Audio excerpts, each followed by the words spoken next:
सर्वे सुखिनः सन्तु सर्वे सन्तु निरामयः. आरोग्य पत्रिकेचा साप्ताहिक कार्यक्रम निरामय. निरामय.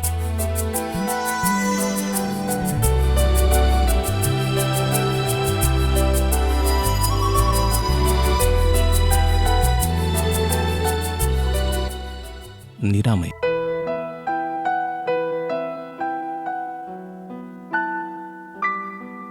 श्रोतेहो नमस्कार. निरामय या आरोग्य पत्रिकेच्या कार्यक्रमाचे सादरकर्ते सूरज गोळे यांच्यासह मी ज्योती हातेकर आपणा सर्वांचं स्वागत करते आहे. आज कार्यक्रमामध्ये आपण स्त्रीरोग, वंध्यत्व निवारण आणि प्रसूतीशास्त्र तज्ज्ञ डॉक्टर जया श्रीकांत सावरकर यांना आमंत्रित केलेलं आहे. नमस्कार डॉक्टर. नमस्कार. आज आपण प्रामुख्यानं बोलणार आहोत ते जागतिक स्तनपान सप्ताहानिमित्त. तर मला असं वाटतं सुरुवातीला आपण हा जो सप्ताह पाळला जातो तर याचा काय उद्देश आहे तो आपल्या श्रोत्यांना सांगूया. दरवर्षी 1 ऑगस्ट ते 7 ऑगस्ट हा आठवडा आपण जागतिक स्तनपान सप्ताह म्हणून साजरा करतो. हे याच्यासाठी साजरा केला जातो की स्तनपानाचे महत्त्व समाजापर्यंत पोहोचावे. नंतर प्रत्येक आईला स्तनपानासाठी प्रोत्साहन मिळायला पाहिजे, योग्य मार्गदर्शन मिळायला पाहिजे. तसंच बालमृत्यू नंतर आहार कमी पडल्यामुळे जे संसर्गजन्य रोग होतात ते आणि कुपोषित बाळ हे या सगळ्या गोष्टी नको व्हायला म्हणून आपण याचा उद्देश स्तनपान सप्ताह साजरा करण्याचा हाही एक उद्देश आहे. शिवाय कुटुंब, समाज आणि आरोग्य सेवा यंत्रणाने आपल्याला स्तनपानाला पाठिंबा द्यावा यासाठी आपण स्तनपान आठवडा साजरा केला जातो. स्तनपान सप्ताह जेव्हा जागतिक लेव्हलला पाळला जातो आहे तर तेव्हा श्रोतेहो लक्षात घ्या की आपल्याला याचं महत्त्व मोठ्या प्रमाणात अधोरेखित होतं आहे. आपल्या डॉक्टर आपल्याला काय सांगतात आपण ते पाहूया की डॉक्टर स्तनपानाचं महत्त्व जे आहे ते पुन्हा एकदा नव्याने आपण आपल्या श्रोत्यांना सांगूया.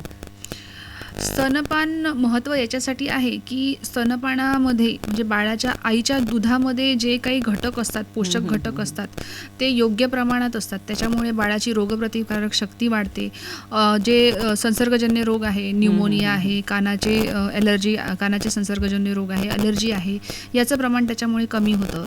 नंतर पहिले पिवळसर दूध जे असते म्हणजे कोलोस्ट्रम ज्याला म्हणतात, याच्यामध्ये खूप जास्त ती रोगप्रतिकारक शक्ती वाढवण्यासाठी जे घटक असतात ते जास्त प्रमाणात असतात. त्यामुळे हे अतिशय महत्त्वाचं आहे. आणि जन्मानंतर पहिल्या 1 तासातच स्तनपान सुरू करावे. पहिले 6 महिने आईने फक्त बाळाला आपले दूधच पाजावे. पाणीसुद्धा द्यायची गरज नाही आहे आणि द्यायलाही नको. त्यासाठी स्तनपान अतिशय महत्त्वाचे आहे. स्तनपानाचं महत्त्व आहे आपण असं सांगू शकतो डॉक्टर की बाळाचा तो पहिला अधिकार आहे. हो. बाळाचं पोषण मुळातच आईच्या गर्भात जेव्हा बाळ आहे तेव्हा पण आई जे काही खाते त्यातनं त्याचं पोषण होत असतं. आणि आतासुद्धा आई जे काही आहार घेणार आहे तर त्यावरच जे स्तनपान बाळाला मिळतं आहे त्याच्यावरच त्याचं पोषण होणार आहे. बरोबर. तर सुरुवातीला आपण हे सांगूया का की यासाठी म्हणजे स्तनपानाचं महत्त्व आपण सांगितलं. स्तनपान किती जास्त आवश्यक आहे की ज्याच्यामुळे बाळाचं संरक्षण होणार आहे बऱ्याच सगळ्या आजारांपासून. तर याच्यासाठी मातेचा जो आहार असला पाहिजे तर तो देखील अतिशय आवश्यक असा आहे. तर मला असं वाटतं आधी आपण ते सांगूया की स्तनदा माता जी आहे तर तिचा आहार कसा असला पाहिजे. स्तनदा मातेचा आहार हा संतुलित आणि पौष्टिक असला पाहिजे. त्याच्यामध्ये दूध, डाळी, कडधान्य, अंडी, मासे, हिरव्या पालेभाज्या, फळे या सगळ्यांचा समावेश असावा. तसेच मातेने पुरेसे पाणी घ्यावे व द्रव पदार्थ खावेत. नंतर डॉक्टर्स जे सांगतात आपल्याला आयर्न, कॅल्शियमच्या गोळ्या या सुरू ठेवाव्यात. आणि पुरेशी झोप आणि विश्रांती हे अतिशय महत्त्वाचे आहे. मद्यपान, तंबाखू किंवा धूम्रपान कोणी करत असेल तर ते शक्यतो टाळावे. कारण त्यांनी म्हणजे बाळाला दूध कमी येण्याचा हे असतो. महत्त्वाचं सांगितलं तुम्ही की आपण आहार घेणार आहोत. आहारात काय काय समावेश केला पाहिजे ते पण सांगितलं आहे. पण महत्त्वाचं आपल्या डॉक्टरांनी आपल्याला हे सांगितलं आहे की पुरेशी विश्रांती जी आहे तर ती देखील घेतल्या गेली पाहिजे. त्याच्याशिवाय ती स्तनदा माता जी आहे तिचं आरोग्य चांगलं राहणं अतिशय आवश्यक असं आहे. आहारामध्ये काय आपल्याला पदार्थ सांगता येतील का की आवर्जून याचा समावेश केला पाहिजे जेणेकरून दूध पण चांगलं येईल आणि भरपूर बाळाला दूध मिळेल? आहारामध्ये जनरली आता आपण समजा गरम पदार्थ जास्त खातो डिलिव्हरी झाल्यानंतर. गरम पदार्थ म्हणजे तसे गरम नाही, पण असं जे उबदार असतात, जसं शरीराला तुमच्या उष्णता शरीराला देणारे देणारे पदार्थ हे खावे. जसं तुमची मेथी आहे, मेथी दाणा म्हणतो आपण, मेथी दाणा आहे, तीळ आहे, नंतर ड्रायफ्रुट्स आहे, आणि म्हणजे शतावरी कल्प असतो ते तुम्ही दुधामध्ये घ्यायला हवं. शिवाय ड्रायफ्रुट्स सांगितले, नंतर ओट्स आहेत, ओट्स पण चालतात. आणि रोज 1 ते 2 अर्धा लिटर तरी दूध पोटामध्ये गेलं पाहिजे. आणि हिरव्या पालेभाज्या जास्त महत्त्वाच्या, हाय प्रोटीन डाएट पण घ्यायला हवं. यामध्ये मला एक प्रश्न असा विचारावासा वाटतो आहे की जी स्तनदा माता आहे आपण तिच्यासाठी तर आहार सांगितला, परंतु गर्भावती असल्यापासनं तिने काय काळजी घेतली पाहिजे आणि काय आहाराचं नियोजन ठेवलं पाहिजे जेणेकरून प्रसूतीनंतर तिला या बाबतीत अडचण येणार नाही? तिने ॲक्च्युली आहारामध्ये स्टार्टिंगपासूनच, जसं मी सांगितलं, सुरुवातीपासूनच आपल्याला पौष्टिक आहार घेतला पाहिजे. हिरव्या पालेभाज्या घ्यायला पाहिजे, फळं जास्त घेतले पाहिजे, दिवसाचं 3 ते 4 लिटर पाणी घेतलं पाहिजे. नंतर ड्रायफ्रुट्स म्हणतात, म्हणजे बदाम वगैरे, अंजीर हे खावे. आणि परिस्थितीनुसार जसं तुम्हाला मॅनेज करता येईल तसं तुम्ही गुळ शेंगदाणा पण खाल्ला तरी खूप महत्त्वाचं आहे. आणि कॅल्शियम म्हणजे आपण फुटाणे म्हणतो, चणे फुटाणे हे पण खाल्ले तरी चालतात. आणि तुमचं रोगप्रतिकार शक्ती वाढते आणि बाळासाठी पुढे चालून तुम्हाला अजून बाळाला पण पौष्टिक घटक मिळतात त्यातून. म्हणजे आहार कुठलाही घेतला तरी चालणार आहे श्रोते हो. असं नाही आहे की तुम्हाला खूप महागडा आहार घ्यायला हवा आहे. आहार तुमचा जो आहे तो त्याच्यामध्ये जे घटक आहे, विटॅमिन्स असतील किंवा मिनरल्स असतील किंवा जे पण अन्नामध्ये घटक आवश्यक आहेत तर ते उच्च दर्जाचे असले पाहिजे, ना की त्याची किंमत जास्त असली पाहिजे. तुम्हाला अगदी सोप्यातले सोपे पदार्थ पण सुचवले की गुळ शेंगदाणे फुटाणे आपण खाऊ शकतो. अशा छोट्या छोट्या गोष्टी जरी आपण जाणून घेतल्या की काय खायला हवं आणि काय खायला नको, तरी पण ती स्तनदा माता जी आहे तर तिला मला असं वाटतं याचा भरपूर फायदा होऊ शकतो. यानंतर मॅडम हे सांगा ना की अगदीच ती प्रसूती झालेली जी गर्भवती आहे, जिची प्रसूती आत्ता झाली आहे, तिला बरेचदा समजत नाही की आता मी या बाळाला स्तनपान कसं द्यायला हवं, तर त्याची योग्य पद्धत काय आहे, तिने किती दिवसानंतर स्तनपान द्यावं, कसं द्यावं, या सगळ्या सूचना जर आपण सांगितल्यात तर. स्तनपान बाळाला जे आहे ते आपण डिलिव्हरी झाल्यानंतर विदिन आवर म्हणजे 1 तासामध्ये आपण देऊ शकतो. त्यामध्ये आईला आरामदायी स्थितीत आई ही आरामदायी स्थितीत बसावी किंवा झोपावी. नंतर तिने बाळाला आपल्या जवळ घ्यावे. बाळाचे डोके, मान, शरीर एका सरळ रेषेत असावे. नंतर बाळाचे पोट आईच्या पोटाकडे असावे. आणि आईने स्तनाग्र म्हणजे निप्पल्स नाही, तर त्याच्या भोवती जो काळा भाग असतो, गडद म्हणजे ॲरिओला, हे पूर्ण बाळाच्या तोंडामध्ये टाकावे. म्हणजे जेणेकरून बाळ पूर्णपणे ते दूध ओढेल. आणि बाळ जेवढं ओढेल, जेवढी ताकद लावून ते बाळ ओढेल आणि जेवढ्यादा ओढेल तेवढं तुमचं दूध जास्त येत जातं. म्हणजे सकिंग रिफ्लेक्स ज्याला म्हणतो, बाळाने सक केलं की त्या ग्लँड्स ॲक्टिवेट होतात आणि त्याच्यामुळे दूध, मिल्क सिक्रेशन हे जास्त प्रमाणात होतं. ठीक आहे. आणि बाळाच्या मागणीनुसार दिवस रात्र स्तनपान द्यावे. म्हणजे वेळेनुसार नाही, तर बाळ जेव्हा जेव्हा डिमांड करेल तेव्हा तेव्हा तुम्ही त्याला दूध पाजावं. आणि शिवाय प्रत्येक वेळी एक स्तन पूर्ण रिकामा होऊ द्यावा आणि नंतर दुसऱ्या स्तनाला बाळाला लावावे. म्हणजे बरेचदा असं होतं की ती जी अगदी नवीन बनलेली माता आहे तिला कळत नाही आणि मग बाळ का रडतं आहे, तर एकदा या स्तनाला लावलं जातं आहे बाळाला, एकदा त्या असं होऊ नये. खरं तर बाळाला तुम्ही पाजण्याची पद्धत जी सांगितली आहे किंवा लगेच स्तनपान केलं पाहिजे, या सगळ्या गोष्टींकडे लक्ष दिलं. आणि तुम्ही जे सांगितलं की बाळाला सुद्धा आपल्याला थोडं ट्रेन करावं लागणार आहे की त्यांनी कसं ते दूध ओढावं आणि त्यानंतरच दुधाचं प्रमाण पण वाढू शकतं. स्तनपान देताना आणखीन इतर काय काळजी घेतली गेली पाहिजे? स्तनपान देण्यासाठी पहिले तर हात स्वच्छ धुवावे.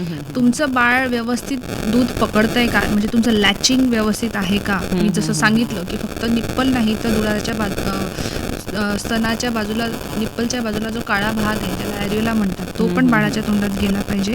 नंतर स्तनात वेदना असतील, सूज असेल, ताप असेल, स्तनग्राला जखम असेल तर डॉक्टरांचा त्वरित सल्ला घ्यावा.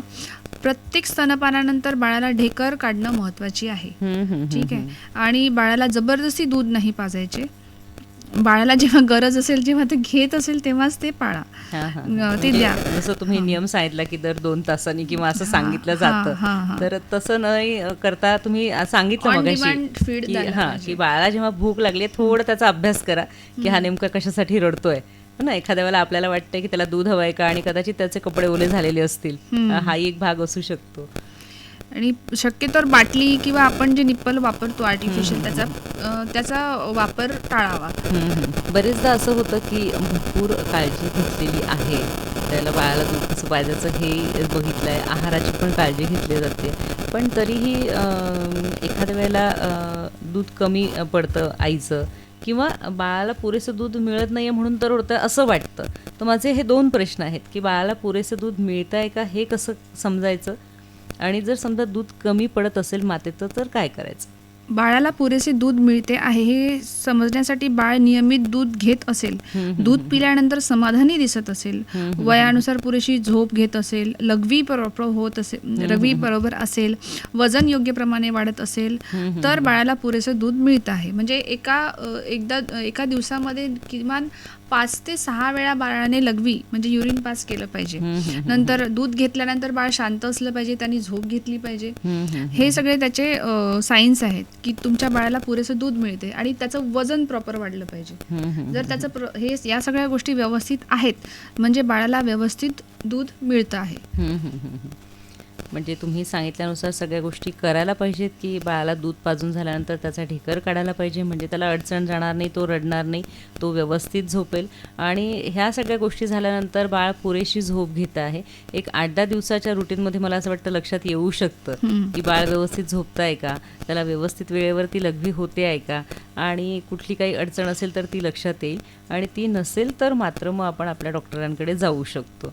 यानंतर मी हे विचारलं होतं की समजा दूध कमी असेल, आपल्या लक्षात येतं आहे की दूध पिल्यावरही बाळासारखं रडतं आहे आणि कुठलं इतर कारण सापडत नाही आहे, कदाचित त्याचं पोट भरत नाही आहे, तर दूध कमी जर असेल तर मग काय करता येईल.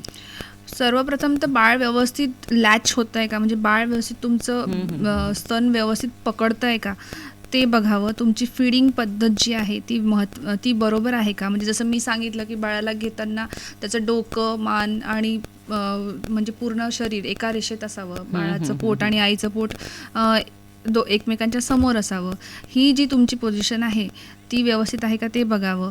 नंतर बाळाला वारंवार फीड द्यावं म्हणजे स्तनपान द्यावं. जसं मी सांगितलं की बाळ जेवढे वेळा तुमचं दूध ओढेल तेवढा जास्त तुम्हाला सप्लाय होईल. नंतर आईने संतुलित आहार घ्यावा, जे मी आधीच सांगितले तुम्हाला की म्हणजे हिरव्या पालेभाज्या आहे, कडधान्य आहे, दूध, डाळी ह्या सगळं घ्यावा.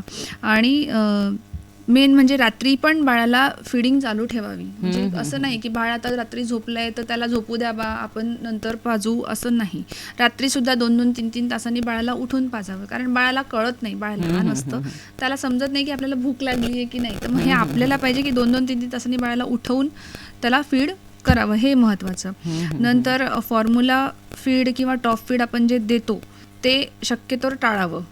आणि यामध्ये समजा हे सगळं केल्यावर पण जर तुमचं दूध वाढत नसेल तर मग तुम्ही लॅक्टेशन कन्सल्टंट किंवा तुमच्या पिडियाट्रिशियनचा सल्ला घेऊ शकता. म्हणजे एकतर मनाने कुठलेच उपचार करू नयेत.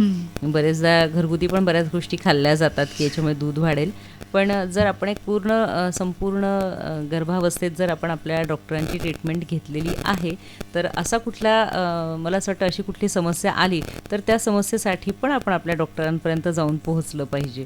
मला हे सांगा मॅडम की बरेचदा असं होतं की आपण म्हणतो की इतर दूध जे आहे तर ते टाळावं, पण एखादी वर्किंग मदर असेल मग अशा वेळेला तिने आता आपण म्हणू की हे प्रत्येक व्यक्तीचं काय सुट्टी मिळते, कशी सुट्टी मिळते, पण तरीही एखाद्या मातेला आता तिने काय नियोजन करायचं, कारण ती पण गोंधळलेली असते की आता मी बाळाला दर 2 तासांनी दूध कसं पाजणार आणि माझ्या ऑफिसचा टायमिंग कसं ॲडजस्ट करणार, अशा वेळेला काय करता येतं. त्यासाठी वर्किंग मदर्स ज्या आहे त्या आईने आपले दूध हाताने काढून किंवा ब्रेस्ट पंपने काढून ते स्टोअर करावे, योग्य रीतीने स्टराईल पद्धतीने ते साठवून ठेवावे आणि ते त्या पद्धतीने बाळाला तुम्ही देऊ शकता. म्हणजे कामावर जाताना तुम्ही आधी तुमचं दूध एका भांड्यामध्ये किंवा बॉटलमध्ये काढून ठेवा. जेवढा वेळ तुम्ही नाही आहे त्याप्रमाणे तुम्ही ते दूध बाळाला देऊ शकता आणि नंतर येईपर्यंत तेवढं त्याला पुरतं. आणि पण त्याच्यासाठी पण तुम्हाला व्यवस्थित सल्ला घ्यावा लागेल की किती वेळासाठी दूध तुम्ही स्टोअर करू शकता, है ना. तर तुम्ही साधारणतः नॉर्मल रूम टेम्परेचरवर आईचं दूध आपण 4 तासापर्यंत सेव्ह करू शकतो. ठीक आहे. आणि ते साठवून ठेवण्यासाठी पण तुम्हाला ते पूर्ण ज्याच्यामध्ये तुम्ही साठवताय ते स्टराईल करावं लागेल. म्हणजे पाण्यामध्ये उकळून बॉटल्स किंवा वाटी ज्याच्यामध्ये साचवतोय ते उकळून घ्यायचं आणि त्याच्यामध्ये ते स्टोअर करायचं आणि 4 तासापर्यंत तुम्ही आरामात रूम टेम्परेचरवर ते बाळाला तुम्ही देऊ शकता. आणि त्याच्यानंतर याच्याविषयी अजून माहिती साठी तुम्ही डॉक्टरांचा सल्ला पण घेऊ शकता. म्हणजे निर्जंतुकीकरण आपण त्या सगळ्या भांड्यांचं केलेलं असलं पाहिजे, कारण बाळ अगदी नुकतंच या जगात आलेलं आहे आणि त्याला आईचं दूध जे आहे तर ते अमृतासमान आहे. त्याच्या प्रत्येक आजारापासून त्याचं संरक्षण करणार आहे. आणि अशा वेळेला जर एखादी आई वर्किंग आहे आणि तिला काम पडतंच आहे तर ती ही सगळी काळजी घेऊन की ते दूध 4 तासांपर्यंत चांगलं राहणार आहे, मग मी किती वेळात घरी येईल, आणि जे कोणी ते दूध पाजणार असेल बाळाला तर त्यांना पण सगळ्या त्याच सूचना देऊन हात स्वच्छ धुणे किंवा सगळी काळजी घेणे, तर हे अमृत जे आहे बाळासाठीचं तर ते आपण या पद्धतीने पण घरी स्टोअर करू शकतो आणि तुमच्या अनुपस्थितीत पण बाळ मातेचंच दूध घेऊ शकतं. आणि मला असं वाटतं की ही सोय अतिशय छान अशी आहे की बाळासाठी आपण आईचं दूध त्याला उपलब्ध करून देऊ शकतो आहोत. मला हे विचारायचं याच्यानंतर की बरेचदा अशी शंका असते मनामध्ये की मातेला याच्यामुळे काही त्रास होणार आहे का, किंवा तिला नेमका कुठल्या प्रकारचा फायदा होणार असतो स्तनपानाचा, ते देखील सांगा. स्तनपानाचा आईला फायदा नक्कीच होतो. प्रसूतीनंतर गर्भाशय आकुंचन होतं ॲक्च्युली. तर त्यामध्ये तुम्ही जर फिडिंग करत असाल तर त्यामध्ये पण मदत होते. म्हणजे पिशवीची साईज छोटी होण्यात मदत होते. नंतर प्रसूतीनंतर जो रक्तस्राव होतो तो कमी होण्यास पण मदत होते. नंतर दीर्घकाल दृष्टीने स्तनपान करणाऱ्या मातांना स्तनाचा किंवा अंडाशयाचा कर्करोग होण्याचा धोका कमी होतो. हे सगळे फायदे स्तनपान करण्याचे आहेत. म्हणजे यात स्तनपान ब्रेस्ट फिडिंग करण्याचा फायदा फक्त बाळालाच नाही तर मातेला पण त्याचा उपयोग म्हणजे ते बेनिफिशियल आहेच. आणि महत्त्वाचे असे फायदे आहेत की ज्या कॅन्सरसारख्या आजारांची भीती वाटते तर त्याचा धोका कमी होणार आहे आणि ही खूप मोठी अशी बाब आहे. स्तनपान अगदी शिशू जेव्हा असतो तेव्हा आई घरीच असते 1-5-6 महिने सुरुवातीचे, तेव्हा तिला अडचण जाणवत नाही. आणि नंतर मात्र वर्किंग असेल तर आपण त्याच्यासाठी पण काय करता येऊ शकतं हे सांगितलेलं आहेच. 6 महिन्यानंतर आपण बाळासाठी पाणी म्हणा किंवा त्याचं अन्नप्राशन त्याचं सुरू झालेलं असतं, तर याही परिस्थितीमध्ये स्तनपान सुरू ठेवायचं का, आणि ठेवायचं तर कधीपर्यंत ठेवायचं? स्तनपान हे 6 महिने पूर्ण झाल्यानंतर पण पूरक आहार सुरू झाल्यानंतर पण स्तनपान सुरू ठेवावे. जवळपास 2 वर्षापर्यंत तुम्ही स्तनपान सुरू ठेवू शकता. नंतर त्यापुढे तुम्हाला ठेवायचं असेल तर ठीक आहे, म्हणजे तुमच्या आईच्या आणि बाळाच्या इच्छेनुसार तुम्ही ते कंटिन्यू करू शकता. पण पहिले 6 महिने तर एक्सक्लुझिव्ह ब्रेस्ट फिडिंग म्हणजे फक्त आईचंच दूध बाळाने घ्यावं. नंतर 6 महिन्यानंतर विथ पुरेशा आहारासोबत तुम्ही तुमचं दूध देऊ शकता. पण मिनिमम 2 वर्ष तरी आईने स्तनपान करावे. आपल्या विदर्भामध्ये कडक असा उन्हाळा आहे आणि त्यामुळे होतं असं की बरेचदा असं वाटतं की बापरे, एवढा मे महिना आणि खूप ऊन आहे, काय हरकत आहे बाळाला थोडंसं पाणी दिलं तर या वेळेला काय करायचं, हा गोंधळ जो आहे तर तो कसा दूर करणार आपण, की स्तनपान केल्याने त्याच्या सगळ्या गरजा पूर्ण होत आहेत का? हो बिलकुल. स्तनपान केल्याने त्याच्या सगळ्या गरजा पूर्ण होतात. तुम्हाला बाळाला वरून देण्याची काहीच गरज नाही आहे. त्यामुळे म्हणूनच आम्ही म्हणतो की एक्सक्लुझिव्ह बाळाच्या आईच्या दुधामध्ये सगळे घटक असतात, पोषक घटकही असतात. त्याला कुठल्या गोष्टीची म्हणजे पाण्याची वगैरे गरज असेल तेही तुमचं दूधच सगळं पूर्ण करते. म्हणजे एक गर्भावस्थेत असताना बाळ जसं पूर्णतः आईवर अवलंबून आहे, आता ते फक्त जन्म घेतला आहे त्या बाळाने, पण अवलंबून मात्र ते आईवरच आहे. 6 महिने अजूनही आई जे खाणार आहे, आई जे पाणी पिणार आहे, ते सगळं बाळाला दुधातनं मिळणार आहे. त्यामुळे लक्षात घ्या की आपल्याला घाई नको व्हायला. एक 6 महिने आपण सहज थांबवू शकतो की ज्यामुळे त्या बाळाची तब्येत जी आहे ती अतिशय चांगली अशी राहणार आहे आणि त्याला या दुधातून रोगप्रतिकारक शक्तीसाठी असणारे सगळे घटक मिळणार आहेत. तर मला असं वाटतं की त्याच्यासाठी ही आयुष्यभराची पुंजी असणार आहे. बरोबर. तर यासाठी म्हणून आपण नक्की या सगळ्या गोष्टींकडे लक्ष दिलंच पाहिजे. मॅडम, आपण आणखीन काय सांगू? ब्रेस्ट फिडिंगमुळे ते पोषक तत्व तर मिळतातच बाळाला, पण याच्यामुळे आई आणि बाळामधलं जे भावनिक संबंध आहे तोही वाढतो. त्याला जसं त्याच्यामध्ये स्किन टू स्किन कॉन्टॅक्ट येतो, नंतर भावनिकदृष्ट्या ते अजून जवळ येतात. या सगळ्या गोष्टी याच्यामुळे त्यांचं जे नातं आहे ते अजून पक्क होतं. म्हणजे आई आणि बाळाचं नातं आधी ऑलरेडी असतंच चांगलं, पण त्याला अजून नरिश होतं त्याच्यामुळे. जेव्हा एक नाळ तुटते आणि बाळ स्वतंत्र होतं, तिथून खरं तर नातं सुरू होतं. त्याच्या आधी बाळ आणि आई वेगळी नसतेच खरं तर, पण हे जे नातं निर्माण झालं आहे तर ते नातं आणखीन सुदृढ करण्यासाठी म्हणून पण या स्तनपानाची मदत होते. मला असं वाटतं मॅडम, त्या बाळाला असं सुरक्षिततेची भावना पण येत असावी आईजवळ असताना. बरोबर. म्हणजे एक सिक्युरिटी जे असते, म्हणजे आईच्या गर्भाशयामध्ये असताना त्याला जी ऊब मिळते, त्याला जो काय म्हणतात प्रोटेक्शन जाणवतं, ते तुम्ही दूध पाजताना बाळाला जेव्हा जवळ घेता, स्वतःच्या आपल्या दुधाला लावता, तेव्हा ते फिलिंग त्याला परत येतं. म्हणजे त्याला ती सिक्युरिटी परत जाणवते तिथे. हो ना, म्हणजे आईच्या हृदयाचे ठोके जेव्हा ते ऐकतं तर त्याला कळत असेल की ही माझी आई आहे, ही सगळ्यात जवळची व्यक्ती माझ्या. आणि मला असं वाटतं की मानसशास्त्रीय दृष्ट्या म्हणा, त्याच्यासाठी हे अतिशय आवश्यक आहे. त्याच्या मनाची जडणघडण होण्यासाठी सुद्धा, जसं तुम्ही सांगितलं की दुधातनं त्याला सगळे घटक मिळणार आहेत की जे रोगप्रतिकारक शक्ती वाढवण्यासाठी आवश्यक आहेत, तसंच तो बाळ आईच्या जवळ जर असेल तर त्याची मानसिकता पण एकदम चांगली राहील की जे त्याच्या मानसिक वाढीसाठी पण अतिशय उत्तम असं असेल. म्हणजे हा दुहेरी फायदा खरं तर आपण म्हणूया स्तनपानाचा. आणि जागतिक स्तरावरती स्तनपान सप्ताह जेव्हा साजरा केला जातो तेव्हा त्याचं महत्त्व नक्कीच आपल्या लक्षात येतं आहे. स्तनपान करणारी जी माता आहे, आपण तिच्यासाठी भरपूर अशा सूचना केल्या, त्याचं महत्त्व पण सांगितलं, पण तरी मला असं वाटतं की डॉक्टर, घरातले जे वरिष्ठ आहेत किंवा घरातले कुटुंबीय सगळे जे आहेत, तर त्यांची पण एक तिला मदत जर मिळाली तर भावनिकदृष्ट्या ही माता जी आहे तर तिला पण एक मनाला आधार मिळेल. तर घरातल्या लोकांची कशी भूमिका असली पाहिजे? वडील आणि कुटुंबातील सदस्यांनी आईला मानसिक व शारीरिक आधार द्यावा.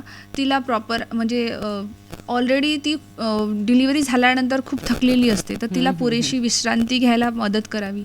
जेव्हा बाळाला फिडिंग केल्यानंतर ती थकलेली असते, तेव्हा बाळाला आपण घ्यावं, थोडंसं त्याला तिला त्याच्याकडे आपण लक्ष द्यावं. झोपला असेल तर उठताय का मध्ये शी सू केली, काही केलं तर ते घरच्यांच्या बाकीच्या व्यक्तींनी ते हँडल करावं. कारण की जेव्हा बाळ झोपलेलं असते, बाळाच्या या सगळ्या गोष्टी जर कोणी अजून हँडल केलं तर तेवढ्या वेळामध्ये आईला विश्रांती मिळते. आई स्वतः विश्रांती घेऊ शकते, कारण ब्रेस्ट फिडिंग करताना तिला पण थकवा येतोच आणि ऑलरेडी डिलिव्हरीच्या कळातून, वेदनातून ती गेलेली असते. त्यामुळे तिची मानसिक स्थिती पण थोडी वीक झालेली असते. त्याच्यामध्ये जर तुम्ही तिला सपोर्ट कराल की नाही बा, आम्ही बाळाला सांभाळतो, तू आराम कर, आणि नंतर तिचं बाकीचं आहे, बाळाचं आहे, शी सू सगळं ते आम्ही करतो. नंतर तिला पुरेसा आहार देणे, जसं आता सांगितलं मी की हिरव्या पालेभाज्या गेल्या पाहिजे, डाळ गेल्या पाहिजे, दूध गेलं पाहिजे. याच्याकडे घरातल्या व्यक्तींनी जर लक्ष दिलं की वेळोवेळी तिला सगळं आणून दिलं, वेळोवेळी तिला घ्यायला लावलं, तर तिला तेवढी मदत होते. म्हणून स्तनपान देणं ही फक्त आईची नव्हे तर कुटुंबातल्या सगळ्यांचीच जबाबदारी आहे. नक्कीच. म्हणजे तिच्यावर जर मानसिक ताण नसेल, दडपण नसेल आणि तिला असं अगदीच सुरक्षित वाटतं आहे, तर नक्कीच तिला या स्तनपानामध्ये पण सहाय्य मिळणार आहे. आणि दूध कमी असणे किंवा बाळाला नीट न पाजता येणे, ह्या पण समस्या राहणार नाहीत. हो, त्याच्यामध्ये घरच्यांनी जर सपोर्ट केला तर तिला थोडंसं म्हणजे एक मेंटल स्टॅबिलिटी मिळते की मला आहे बा, म्हणजे कोणीतरी आहे, मी त्यांना सांगू शकते माझ्या गोष्टी, आणि काही अडचण आली तर हे आहेत, हे काळजी घेतील माझी. असं थोडंसं मेंटल स्टॅबिलिटी आवश्यक असते तेव्हा. जाता जाता डॉक्टर आपण काय संदेश द्याल श्रोत्यांना? स्तनपान हे केवळ बाळाचे पोषण नाही तर त्याच्या निरोगी आयुष्याची सुरुवात आहे. जन्मानंतर पहिल्या तासात स्तनपान सुरू केले पाहिजे.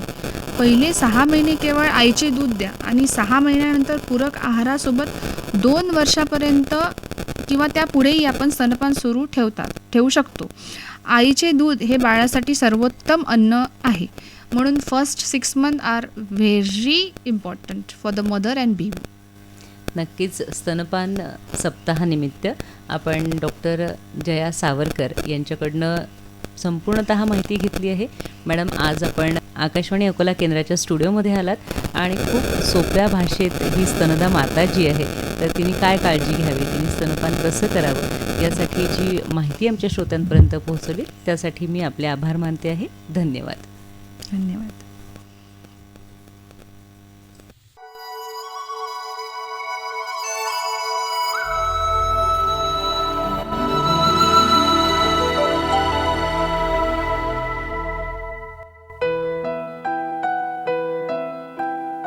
सर्वे सुखिनः सन्तु, सर्वे सन्तु निरामयः. आरोग्य पत्रिकेचा साप्ताहिक कार्यक्रम निरामय. निरामय.